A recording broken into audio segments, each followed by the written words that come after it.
Bueno, Joel, bienvenido. Antes que nada, muchísimas gracias por participar de Sin Sucursal. La verdad que es súper interesante lo que están haciendo desde Vita Wallet. Así que nada, en primer lugar, darte una cordial bienvenida. Feliz de participar, Felipe e Ignacio. Un placer estar aquí y bueno, encantado de poder aportar algo al ecosistema. Espectacular.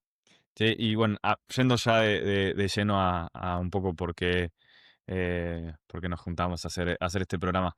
¿Querés, para los que de golpe no saben, no tienen idea de qué es Vita Wallet, cómo lo resumirías en una frase para alguien que nunca escuchó? A ver, siempre lo presento de la misma manera. Somos una compañía que ayuda a personas y a empresas a enviar y recibir dinero entre países de forma rápida, segura, económica. Básicamente nos dedicamos a eso, ¿no? Ahora, uno puede hacer tal vez como doble clic en algunos aspectos del producto. Ayudamos a personas, por ejemplo, y a empresas a poner dinero a cuentas bancarias a más de 50 países. Tenemos la posibilidad y la capability como empresa de poner dinero en prácticamente cualquier banco del mundo occidental, Europa, toda Latinoamérica, los Estados Unidos, China, etcétera. Desde la perspectiva de recepción, ayudamos a generar cuentas en los Estados Unidos, como si estuvieses localmente en los Estados Unidos y puedas recibir transacciones vía ACH o Wire dentro de los Estados Unidos y acreditarlo a tu cuenta Vita. Te ayudamos a recibir pagos locales en más de cinco o 6 países con medios de pago locales, en Colombia, en Chile, en Argentina, en México, Brasil. Y bueno, dándote la opción de tener la acreditación instantánea de los fondos en diferentes monedas, ¿no? Entonces, en ese sentido, estamos construyendo todo un ecosistema que permita, lo que dije al principio, ayudar personas y empresas a recibir transferencias internacionales de una forma muy, muy, muy sencilla. Y Joel, tienen un origen chileno, ¿no? Arrancaron en Chile, pero hoy en día, ¿en qué países de la región tienen presencia para estos usuarios o empresas que quieran crearse una cuenta en Vita? Porque se entendió, digamos, toda la ramificación que tiene en cobertura global para hacer giros de dinero, pero a nivel usuarios, ¿en qué países están con presencia ahora? Mira, a ver, tal vez lo hablo de una forma muy general porque en términos prácticos nosotros podemos atender a usuarios, compañías y empresas desde prácticamente cualquier país de Latinoamérica. Ah, Lo ok. que va a cambiar, lo que va a cambiar en este sentido es el espectro de productos y servicios al que puede acceder una compañía o una persona. Hay servicios que no están totalmente disponibles para una jurisdicción, servicios que sí están disponibles para otras. Entonces, en ese sentido, y tal vez como para ir hacia los orígenes, si somos tres emprendedores venezolanos, lo fue el equipo fundador de Vita, y partimos en Chile en el año 2019 y hoy día nada, tenemos operaciones como tal en 5 países, en Colombia, Chile, Argentina, México y Perú. Está súper interesante y yo tenía muchas ganas de tener este capítulo porque creo que un tipo de fintech con la que todavía no habíamos hecho un episodio era fintech solucionando pagos internacionales. Y fue medio un boom este tipo de modelo de negocio, creo que más o menos desde la pandemia, cuando arrancó mucho el freelance y este modelo de trabajo remoto, donde quizá trabajar para afuera todo bien, pero una vez que se cobraba ese dinero, cómo traerlo a Latinoamérica era un poco complejo. ¿Nos querés contar un poco la historia de cómo arrancó la compañía? Comentabas tres founders venezolanos desde Chile, pero que en 2019 además arrancaron, ya tienen Ujú. un buen trayecto recorrido. ¿Qué fue lo que el driver original? Ahí voy a tal vez contarte lo que fue lo primero que sacamos al mercado, porque Vita es un conjunto de iteraciones que han ido ocurriendo en el tiempo. Nosotros partimos en el año 2019 como un wallet de Bitcoins. Ese fue el primer producto que sacamos al Bien. mercado acá en Chile y la idea de ese producto era que pudieses usar Bitcoin para pagar en comercios, en tiendas físicas, para poder pagar un café, para poder ir a un mall, muy orientado hacia los casos de uso de pagos presenciales. En el camino fuimos iterando el negocio hacia los pagos cross-border, básicamente por entendimiento de lo que estaban haciendo nuestros early adopters con el producto. Estaban adquiriendo Bitcoin para enviar un pago a Argentina principalmente, un pago a Venezuela principalmente, para pagar remesas y para pagar pequeños emprendedores que tenían equipo y personas en esos países. Ese fue el primer producto que nosotros sacamos a mercado, y por allá mediados del 2020 hicimos como una primera iteración sobre ese primer producto, y lo orientamos 100% al segmento cross-border. Ahora, lo que nosotros vimos en el mercado, tal vez ahí como para dar un punto que es básicamente la problemática que nosotros resolvemos, vimos un segmento vimos varios segmentos en pagos cross-border desatendidos, donde la banca tradicional pues no tenía ningún producto que ofrecer. Y vimos, bueno, yo soy extranjero, mi cofundador es extranjero en Argentina en este caso, y mi hermano, que es el otro cofundador, vive acá en Chile también. Y lo que veíamos era procesos poco transparentes, tener que ir a una sucursal física primero a retirar dinero, depositar dinero, y que tu contraparte fuese a empresas de envío en efectivo, era lo que era normal en esa época. Y nos dimos cuenta que había mucho que hacer. Un segmento, bueno, como ya dije, totalmente desatendido, pagando comisiones increíblemente altas, y pues decidimos en base a esa primera atracción obtenida en el producto que lanzamos, pues ir hacia ese segmento. Luego en la pandemia, más que todo nos dimos cuenta al final de la pandemia, bueno, el trabajo remoto se empezó a popularizar. Las compañías ya no son compañías locales. Yo creo que eso es uno de los grandes cambios que han ocurrido en estos últimos años. Las compañías tienen necesidades internacionales, globalizadas, equipo fuera en 3, 4 países, quieren buscar clientes en 3, 4, 5 países, buscan proveedores en el exterior. Entonces, todo eso, pues fue como yo creo que un caldo de cultivo, y lo sigue siendo hoy día. Primero, desde la perspectiva de personas, el trabajo remoto, buscar trabajar en Chile y trabajar para una empresa de los Estados Unidos, o soy un emprendedor que quiero escalar y comerme el mundo y operar en 4 o 5 mercados, y en ese sentido, pues somos el partner ideal para lo que son actividades de recaudo local en cada uno de los países, actividades de dispersión, y acercar en ese sentido las distancias, acortar o eliminar las fronteras invisibles que están en el mercado, y que, bueno, que a veces, lo quieras o no, pues pueden limitar el crecimiento de tu negocio, ¿no? Entonces, eso fue lo que vimos, eso es lo que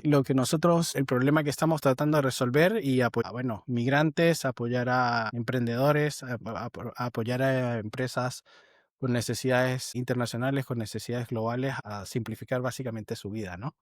Ahí con Feli somos medio fanáticos siempre vamos a tocar el lado medio de precuela o de historia de origen de las empresas. Es gracioso porque ves muchos estos casos, viste, que nacieron siendo una solución de pagos cripto en lugar físico y terminás como una solución de remesas. Pero ahí, en esos, para mí, pivots es donde realmente terminás encontrando el problema con más claridad, ¿no? Como que Ujú. tenés ese punto que lo ves muy real, entonces ahí es como que decís, ¿cómo fue? O sea, sé que vos dijiste que empezaron a ver que muchos usuarios hacían esto, cuando se encontraron con el problema con la persona física, ¿viste? ¿Qué tipo de persona vieron? ¿Qué problema? ¿Qué nivel? No sé, siento que de golpe también siento que Venezuela tiene una historia como muy fuerte en ese sentido de inmigración y de querer como mandar plata cross-border, entonces siento que ahí también desde el lado de la empatía debe haber un dado súper fuerte. ¿Cómo vivieron en ese sentido, como esa Sí, ayuda y ese descubrimiento del problema y ese momento de empezar a brindarle esta solución a la gente que realmente lo necesitaba? Y sí. sumo, Ujú, perdón, yo le sumo a lo de Nacho, que un poco estaba pensando que, digamos, las empresas europeas que hacen este tipo de soluciones, tipo Wise, Revolut, es otro tipo de usuario, es más un nómada digital que viaja entre España e Inglaterra e Italia, y es un tema de, bueno, mejor tasa de cambio para poder comprar ahí. cuando el caso de ustedes es otro tipo de problemática de usuario, aunque si alguien tiene que armar un segmento de empresa, las ubicaría, digamos, bueno, Vita es el Wise de Latinoamérica, pero el tipo de usuario es bastante distinto. Sí, mira, yo creo que han habido en ese sentido la empatía con el usuario. Somos una empresa obsesiva con que si tú depositas confianza en Vita, llevarte hasta que cumplas el objetivo que tenías, que básicamente es enviar, recibir dinero. Y en ese sentido, yo creo que esa empatía de ser extranjero, esa empatía de trabajar remoto, nos ha hecho comprender la problemática muy, muy de cerca. ¿En qué sentido? Tenemos bueno, somos, como ya mencioné, soy el equipo fundador, todos somos extranjeros, todos de una u otra manera tenemos alguna necesidad recurrente de mover dinero entre países. Tengo dos nacionalidades diferentes, tengo cuenta en dos países diferentes, compromisos, cosas que tengo que pagar. La compañía como tal fue evolucionando a una empresa remota.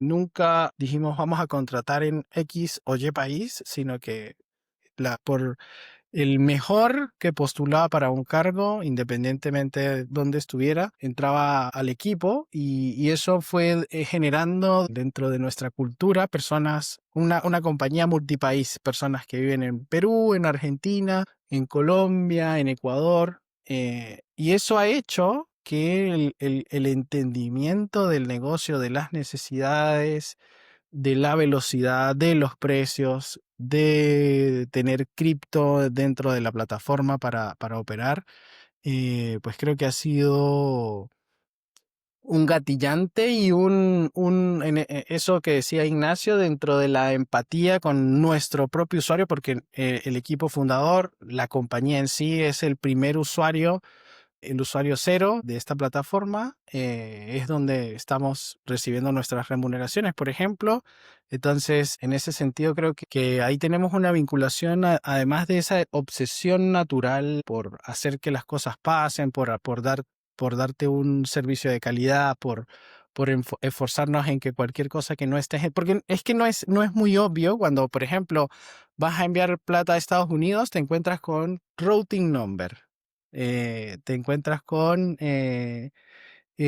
términos IBAN account, por ejemplo, que tú realmente no sabes de qué te están hablando y a veces necesitas una persona o del otro lado que te diga, lo consigues acá, este no Claro, es. que te Entonces, guíe.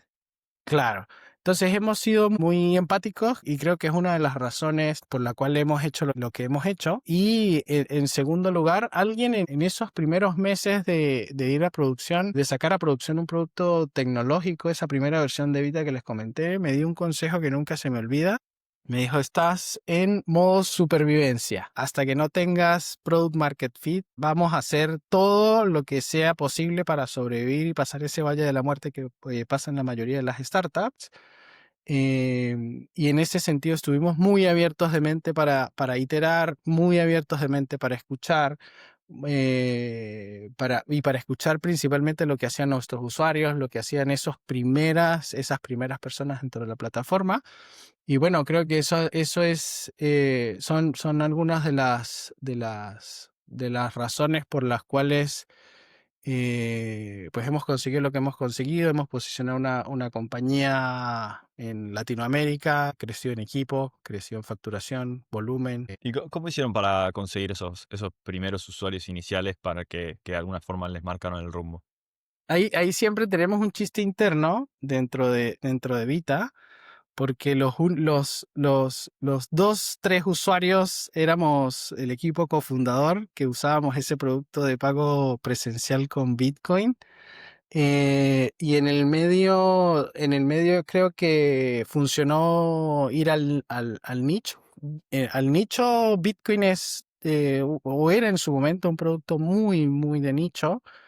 Teníamos esa cercanía con el ecosistema, y facilitó lo que fue la adquisición de esos primeros usuarios, ¿no? Participando en los eventos de las diferentes comunidades que hay principalmente en Chile, en Argentina.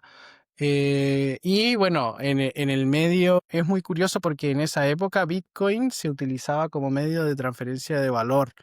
Entonces ahí vino toda la conexión con lo que son los pagos cross-border y la forma en la que fue mutando el negocio con el tiempo. Ahora, a medida que pasa el tiempo, tú vas sofisticando los canales de adquisición, entendiendo de dónde vienen tus clientes, optimizando el presupuesto y poniendo presupuesto en los canales que mejor performean, mejor se desempeñan.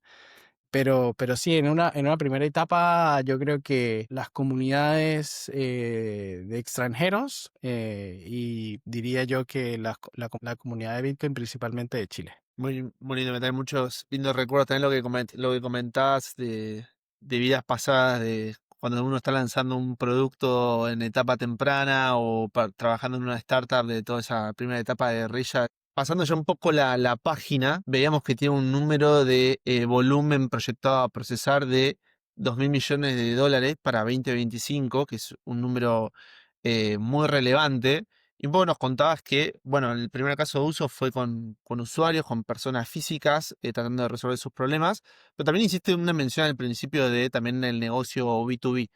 Entonces, Ujú. un poco entender, digamos, dónde están parados hoy, si quieres profundizar un poco sobre lo que comentaste al principio, sobre los principales modelos de negocio, las soluciones que tienen, que, bueno, los está ayudando a impulsar el volumen que pasa por Vita.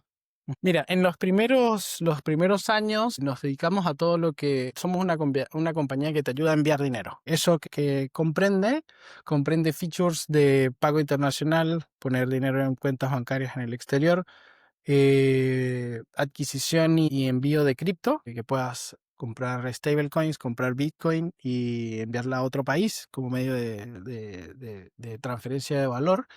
Y desde finales del año pasado fuimos transformándonos en una compañía de flujos bidireccionales que te ayudamos a enviar dinero, pero también a recibir.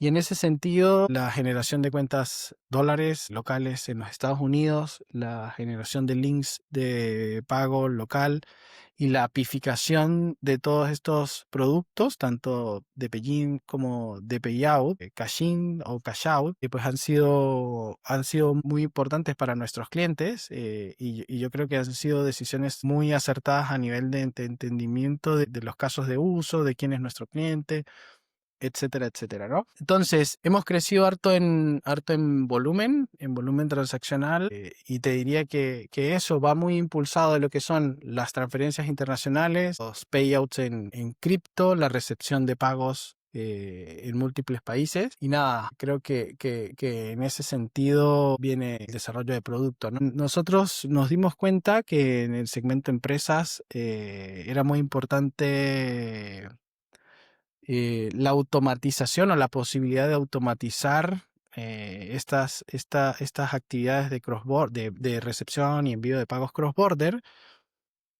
Y bueno, hace 12 meses, 18 meses lanzamos a mercado donde compañías pueden conectarse a nuestro motor de pagos y este motor de procesamiento de transacciones cross-border de una forma muy simple, con precios significativamente o muy acordes a lo que es siglo XXI, con bajos costos transaccionales, bajos costos a nivel y creando toda esta suite de productos donde te ayudamos. A ver, esto es muy importante porque cuando tú envías dinero a otro país, hay muchas cosas que pasan detrás que a veces uno no se da cuenta, como los temas que son aburridos, operativos, de compliance, de regulación, etcétera, etcétera. Y nosotros pues empaquetamos esto en una solución bien chévere para que puedas operar con pagos cross-border de una forma muy simplificada y de forma muy segura. Entonces, eso. Y en esa línea hablas mucho de como de esta solución de pagos para empresas y un poco qué es las cosas que van resolviendo para un caso y para otro. ¿Cómo diferenciarías vos a nivel como, si querés a alto nivel, la necesidad que vieron más en el individuo y la necesidad que vieron más en la empresa a la hora de hacer pagos cross-border? ¿Y Ajá. cómo hacen para después eso canalizarlo en, digamos, esos diseños de producto? A ver, desde la perspectiva de personas, normalmente lo que buscas es recepcionar tu salario, recepcionar pagos fuera de tu país de una forma muy rápida, muy económica y gastando la menor cantidad de plata en el camino, ¿no? Desde la perspectiva de luego de enviar, principalmente casos de remesas, casos de pequeños emprendedores que están pagando a un desarrollador, gastos personales, hipotecas, algún gasto que tiene, un compromiso que tienen nuestros usuarios en algún otro país. Y por el lado de empresas, vamos a compañías que requieran soluciones un poco más intensivas de processing para poner dinero en múltiples países, múltiples monedas, opciones diferentes de fondeo en su cuenta, pagos de nómina, empresas que tienen colaboradores en múltiples países, con nosotros lo hacen en un minuto, cargando la planilla a la plataforma y dispersando ya sea cuentas bancarias o dentro de la aplicación. Te diría que esos son tal vez las principales necesidades en el camino. Siempre es bueno comparar cómo tal vez el valor que uno aporta o que la compañía aporta desde lo que es lo normal, ¿no? Cuando tienes equipo en el exterior, normalmente las compañías ocupan dos, tres, cuatro soluciones. Una parte la pagan por acá, una parte la pagan por acá y el pobre CFO o la persona de recursos humanos pues tiene que lidiar con todo eso. Nosotros es literalmente muy sencillo, muy rápido. Y bueno, desde la perspectiva de APIs, cuando vienes a operar con nosotros, pues tienes una conexión a 50 países, recepción de pagos locales, facilidad de generar el exterior para facilitar todo lo que son los procesos de fondeo de la cuenta, ¿no? Y bueno, con lo que implica tener en este siglo la posibilidad de operar con cripto. Si las personas o los emprendedores que tienen equipo en Argentina o en Venezuela o en el Caribe, seguramente saben que son jurisdicciones en donde las personas se quieren alejar lo más que puedan de sus monedas locales. Así que en ese sentido, pues somos una herramienta como para ir por cripto y bueno, que creo que es necesidades del consumidor moderno, ¿no? Un producto un poco más versátil en ese sentido. Está muy interesante cómo terminaron transformando el uso de cripto. O sea, no es la principal propuesta de valor de ustedes, sino que es una herramienta que ustedes utilizan como riel para el giro de dinero internacional, que era una discusión que hace 10 años se daba en cuanto a, era muy como evidente las ventajas de cripto versus un pago vía SWIFT, digamos, por costo, tiempo y demás. Pero siempre la discusión está en, bueno, pero ¿cómo le explicás a alguien que tiene que compartir su llave de una wallet de Bitcoin a otro que confíe? Bueno, ya, bueno, esta es la respuesta, básicamente. Son experiencias donde yo le quiero mandar $100 a Ignacio, que está en Colombia, y le mando $100. Después, ¿qué pasa en el medio? Con que a él le lleguen $100 del otro lado, ¿qué pasó en el medio? Mucho que no importa. Así que está súper interesante, también pensando un poco las discusiones de hoy en día de todo lo que es AI y demás, ¿no? Sí, Em, y yo creo que tal vez más lento o más rápido va a ser el común denominador. Ya tenemos empresas que cotizan en bolsa operando con stablecoins. Eh, con Bitcoin tengo todavía mis dudas como medio de transferencia de valor para lo que son operaciones cross-border por temas de volatilidad principalmente. Pero a nivel de stablecoins, poco a poco el mercado va a ir mutando para eso pues, las diferencias significativas que se ven, ¿no? Los costos transaccionales, la velocidad de acreditación y bueno, compañías como nosotros que te ayudamos a ir muy fácil a ese dólar digital, sea como sea que lo llames, USS, USDT, DAI.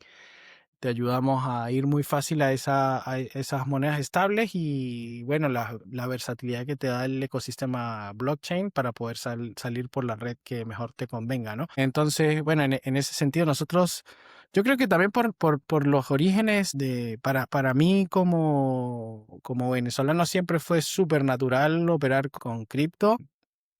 y el origen propio de la compañía, esa historia de ir con Bitcoin a los pagos presenciales y todo eso, pues fue algo que vimos desde el día uno y yo creo que ha sido una de los aspectos determinantes en el éxito del proyecto, ¿no? Y en esa línea hablábamos de una cifra de procesamiento de 2.000 millones de dólares, o sea, una cifra súper alta. ¿Cuál fue el desafío principal de escala que vieron, ¿no? Y sabemos también que fueron a buscar certificaciones y eso. ¿Qué te encontrás en ese estadio inicial que tenés de poder de alguna forma simplemente habilitar que exista esa transferencia a cuando realmente llevas a ese volumen, llegás a ese nivel de escala, ese volumen de procesamiento? ¿Con qué cosas te encontraron? Mira, no hay forma de que puedas transar esos volúmenes por tus cuentas bancarias o las cuentas bancarias de la compañía sin sólidos procesos regulatorios, sin sólidos procesos a nivel de prevención del lavado de dinero, financiamiento de terrorismo, políticas de compliance robustas, procesos auditados. Entonces son tal vez cosas aburridas, pero que son muy, muy importantes para la eficiencia operativa y para la transferencia segura de los fondos. Es algo a lo que nosotros siempre le dimos mucha importancia, cumplir con lo que tenemos que cumplir, imponernos cosas que tal vez no nos está pidiendo ningún regulador, pero que nosotros dentro de nuestro ADN consideramos muy necesarias para que el negocio escale, ¿no? Entonces, desde mi perspectiva, una operación sólida tiene que tener patas a nivel de compliance, a nivel de tesorería, a nivel de gestión de riesgos, que no es tal vez muy entretenido, pero que es muy importante y es un valor tal vez no percibido por el usuario final. Eh, No percibido cuando sale bien. Cuando sale claro, mal, cuando ahí sale mal, dice, ¿por qué operé sí. con esta empresa? Entonces es algo a lo que, en esa misma, volviendo al punto de la empatía con el usuario y con el realmente querer ofrecer algo bien hecho, es algo a lo que le dimos importancia desde el día uno y yo creo que los retos vienen principalmente en esa dirección, ¿no? A nivel de compliance, a nivel de producto, que funcione todo bien y que no sea una experiencia de uso mala, pero también los procesos operativos de tesorería, de gestión de riesgo, que son en esta industria muy, muy, muy, muy importantes.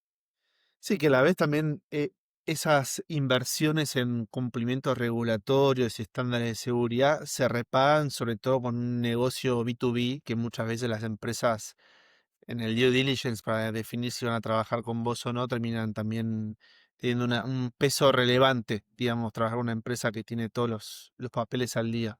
Así que está bueno. Y ahí, Joel, creo que lo comentaste al pasar, pero me parece bastante interesante por esto que volvíamos, sobre todo en individuos, quizá también nos puedes comentar a nivel empresas, pero usted tiene la funcionalidad de poder abrir una cuenta bancaria en Estados Unidos para que alguien en Estados Unidos te transfiera a tus datos bancarios de Estados Unidos y después poder hacerse de ese dinero. Y que Ujú. además trabajan con FedNow, que es algo muy nuevo, que tiene las ventajas de transferencias inmediatas, 24/7 porque lo hemos hablado en el podcast, pero bueno, el público se renueva, que en Estados Unidos la particularidad que tiene es que Estados Unidos es de los países que tienen una infraestructura muy legacy y hasta hace no mucho las transferencias no eran inmediatas, cuando en Argentina, en Brasil, en varios países de Latinoamérica ya hace bastantes años son inmediatas 24/7 y gratuitas, y FedNow viene un poco como a hacer el PIX de Estados Unidos. ¿Nos puedes contar un poco de eso? Sí, voy a partir por este último punto, que es yo tengo un conocido que dice en Estados Unidos el dinero te lo envían en carretas y a los que nunca han enviado una transferencia dentro de los Estados Unidos, literalmente es impresionante lo lento que es en ocasiones. Un ACH puede tomar de 1 o 3 días en poder verlo reflejado en tu cuenta. O sea, es impensable para uno en Latinoamérica las diferencias, ¿no? Entonces, dentro de esa, vuelvo otra vez al tema de la empatía con el usuario. Cuando mandas dinero y dura 1, 2, 3 días hábiles en acreditarse en el otro lado, pues tu ansiedad, si es algo que haces por primera vez, tu ansiedad se pone a 1000. Sí, tal cual. Entonces, dado que hay tal vez herramientas que no están muy popularizadas, pero que cumplen con el objetivo de pagos instantáneos en Estados Unidos, lanzamos hace poco una funcionalidad para enviar transferencias mediante RTP FedNow, que mejoran significativamente la experiencia de envío hacia los Estados Unidos. Y bueno, con todas las bondades que tiene el ecosistema Vita a nivel de tipos de cambio, a nivel de costos por transacción. Así que bueno, es algo que creemos que va a aportar mucho valor y que nos gusta hacer las cosas primero que todos. Lo lanzamos hace poco y está performando bastante bien. Ahora, desde la perspectiva de este mecanismo de generar, de ayudarte a aperturar una cuenta en los Estados Unidos, va muy orientado tal vez a ese trabajador remoto, a ese que trabaja para compañías en los Estados Unidos, estos usuarios de plataformas como Deal, OnTop, estos freelance que utilizan Upwork, por ejemplo, Workana, que reciben de alguna u otra manera dinero en los Estados Unidos. Estas personas que tienen algún Airbnb y quieren retirar el dinero en dólares, las comisiones se reducen significativamente. Es un poquito más lento a nivel de cómo hacerlo, pero se agradece en el bolsillo. Así que nada, va muy orientado desde esa perspectiva de ser un producto 360 para hartos casos de uso de recepción y envío de dinero. Ahí como spoiler, en un par de semanas, espero yo, vamos a hacer este mismo servicio para cuentas en el Reino Unido y en la Comunidad Europea, para poder recibir pagos en euros, pagos en libras esterlinas dentro de la plataforma, como si estuvieras localmente en estas jurisdicciones, ¿no? Entonces, va muy orientado en eso, a facilitar y lo mismo, personas con necesidades. Estamos en un mundo globalizado y problemas un poco más de siglo XXI, donde puedes tener prácticamente dinero en cualquier parte del mundo, ¿no? Sí. En ese punto de mundo globalizado, dentro de esa globalización, desde que ustedes lanzaron hasta hoy, también se vieron como sub-evoluciones, ¿viste? O sea, 2019, justo antes de la pandemia, después arranca la pandemia. En paralelo venía corriendo toda la evolución de las cripto, las stablecoins. En paralelo todo lo que fue el desarrollo con IA. ¿Cómo fue interactuando, cómo fueron todos estos cambios impactando un poco en la evolución de los pagos internacionales y de como esta ultra globalización? ¿Y cómo posicionó a de golpe América Latina en ese sentido? O sea, ¿qué fue cambiando a nivel América Latina versus el resto del mundo? Ujú. Yo creo que una de las cosas que ha ido lentamente cambiando, lenta o rápidamente, dependiendo de tal vez del punto de vista del observante, es el seteo de expectativas. Yo creo que para todas las personas que están escuchando el podcast, para nosotros, queremos que las cosas sucedan y sucedan ya. Yo creo que es uno de los principales cambios de comportamiento que hemos visto. Hace 5 años no importaba si se demoraba un pago, por ejemplo, en acreditarse en el banco de destino un día, 2 días, estaba todo bien. Ahora yo creo que las necesidades del consumidor van muy orientadas a lo que son instantaneidad. De hecho, nosotros internamente decimos que uno de los sueños de la compañía es generar esa instantaneidad de pagos que tenemos tal vez en algunos países de Latinoamérica interbancaria, donde mandas dinero de un banco a otro y la plata se acredita al toque, lograr esa experiencia de uso a nivel de pagos cross-border. Entonces, creo que esa es una de las cosas que ha cambiado sustancialmente en los últimos años. Tuvo la aparición de Pix, tenemos el sistema de pagos instantáneo breve en Colombia que está ya operando, Perú ya con un sistema de pagos instantáneos, Chile, Argentina lo tienen ya. Así que yo creo que en ese sentido es una de las cosas a las que estamos apuntando como compañía y muy orientado en lo que estamos percibiendo de parte de los clientes a nivel de velocidad y servicio. Tal cual. Hay una frase, me hiciste acordar una frase de Bill Gates que dice que los usuarios son una fuente inagotable de demanda por mejoras en tu producto, entonces siempre van a demandar. Cuando antes una transferencia de Argentina a Chile a precio razonable era increíble, ahora que tiene que ser sí o sí inmediata. Sí. Bueno, Joel, y un poco ya estamos terminando, pero queríamos entender digamos, tu visión, digamos, ¿no? Si volvemos a conversar acá a 5 años, ¿cuál es un poco el norte y dónde te gustaría ver que Vita está posicionado y, y cuál es el futuro de Vita que te gustaría que se concrete? Sí, de Vita y del ecosistema en general, ¿no? Pues también hay una incertidumbre total de hacia dónde va a ir el mundo, entonces, ¿cómo ustedes esperan que vaya el mundo y qué lugar esperan ocupar en ese mundo?